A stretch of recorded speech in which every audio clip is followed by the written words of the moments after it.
Hi, thank you for joining me today. And today I'm going to be using Vicki Boutin's Where to Next to document some photos from my husband back in 2014 when he decided to do the Mentos and Coke challenge.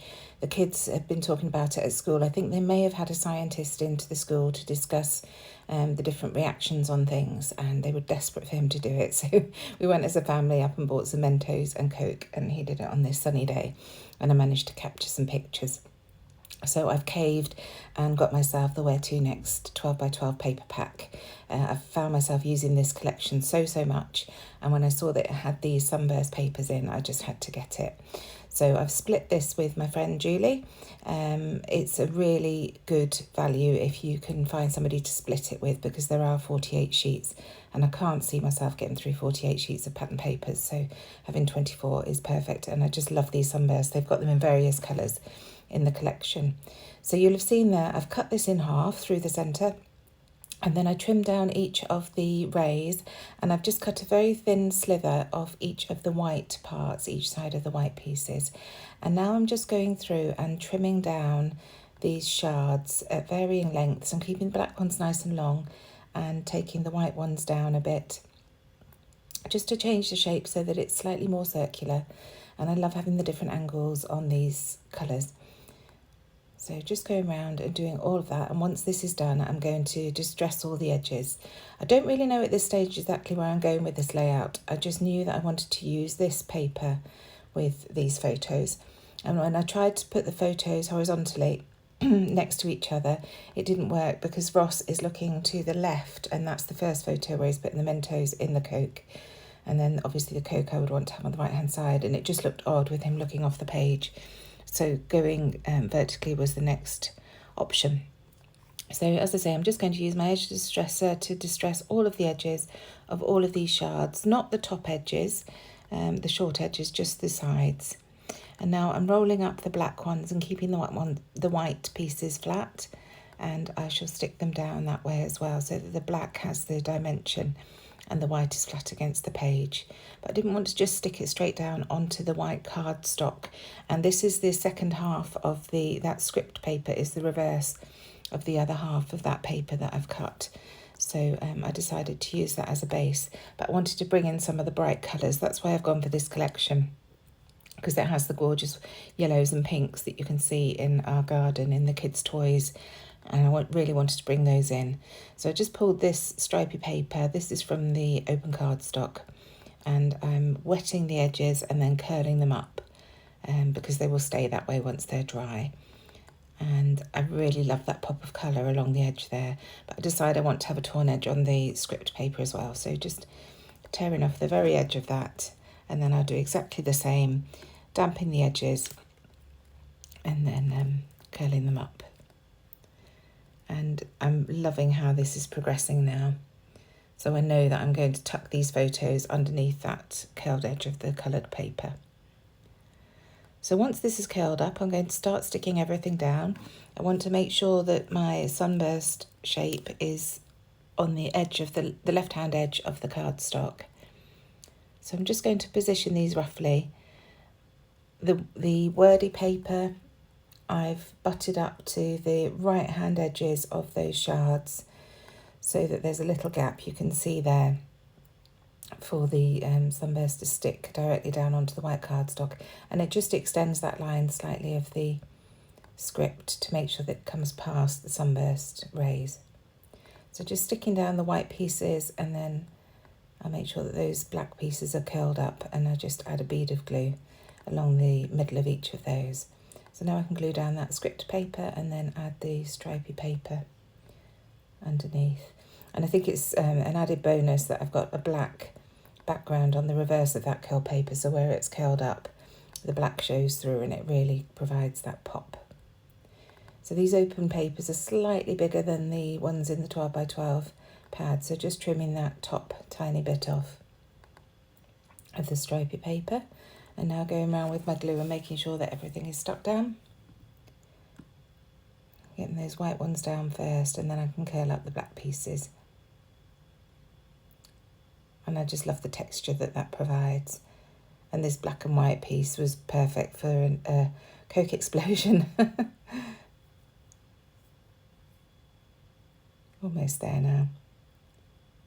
I think I must have gone wrong halfway round with my gluing because I thought I just added glue to the white pieces, but evidently there's glue on some of the black pieces and not the white. Obviously not paying close enough attention. So that's that all down, so I can start focusing on the photos now. So I'm going to map them onto this. Again, it's the same paper actually, the hearts, which is on the reverse of those stripes in the open cardstock. This is from the 6x8 paper pad. I thought I was going to use that green at first, but it clashed a little bit with the green of the grass, so I decided against that. So just making do with what I've got and sticking that down, and then roughing up the edges, of course. So just using that Tim Holtz edge distresser again to get all of those roughed up. If you haven't got an edge distresser, the edge of your scissors would work just fine. Onto the second one. And you can see there's a lot of grass space on that top photo, so I will be overlapping the photos. And I'll also make use of that to add some stickers and things. So now going through the ephemera pack, I've got this Flair badge which I'm determined to use. The blue is perfect. It's actually from the print shop collection that we designed at Hey Little Magpie, and it says the little things. And then that banner that says Happy Street, I thought that would work really nicely. So that on this day is actually attached to a journaling piece, so I've just tucked that behind as a photo mat.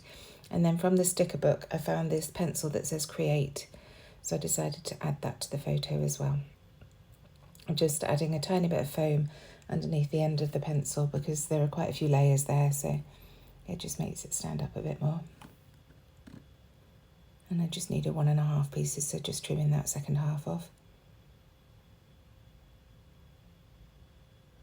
So now gluing that down. Just making sure that I'm happy with the placement, and also that that pencil is straight on because the photo is offset slightly. So now onto the bottom. So adding in that Happy Street piece. And at first I glue it down, but when I add the flare, I decide that I want to add that second photo up onto foam. So I will pull it back up again.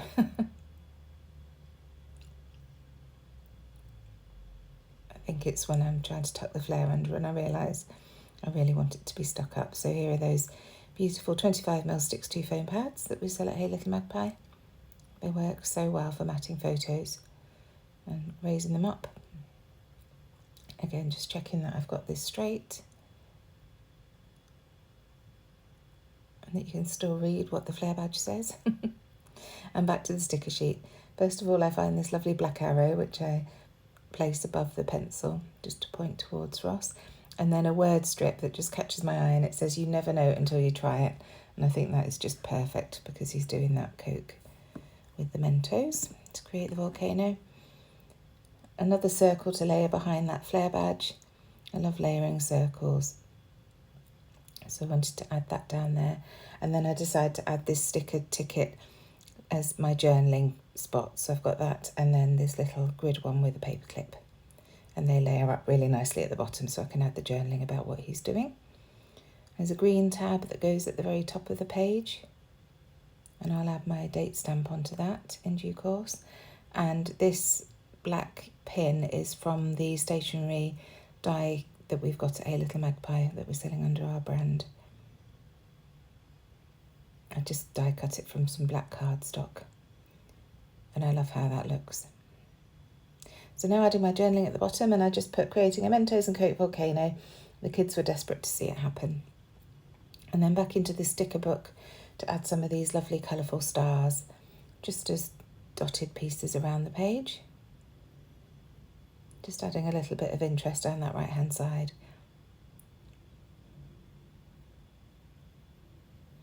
And as you can see, I'm overlapping the photo with stickers and things.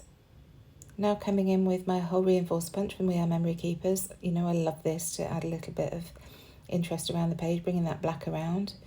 I do this lots on my layouts if you've watched me before. If you haven't, I'd love it if you would subscribe to my channel. It really does help so much. It gets my videos out to other people who might be interested. And if you do already subscribe, thank you so much. I really appreciate your support. So I'm just going in with some Nuvo drops now, again in the ebony black, just to bring that black around the page a little bit more. Just dotting them in random places. And then I've pulled out these Elle Studio puffy stickers. I love Elle Studio products. They just add something extra to all my layouts. You'll be seeing me using them a lot more because I really do love them, and I often forget to bring them in, so I've put them somewhere where I won't forget now. So covering up the photos just to add some gold splatters around the page, and that's pretty much it. You will see in the close-ups at the end that I did add some tangled thread in green underneath that Flair badge. I just felt I wanted something else down the bottom there. It felt almost too clean. So thank you again for joining me, and I shall see you again very soon. Bye for now.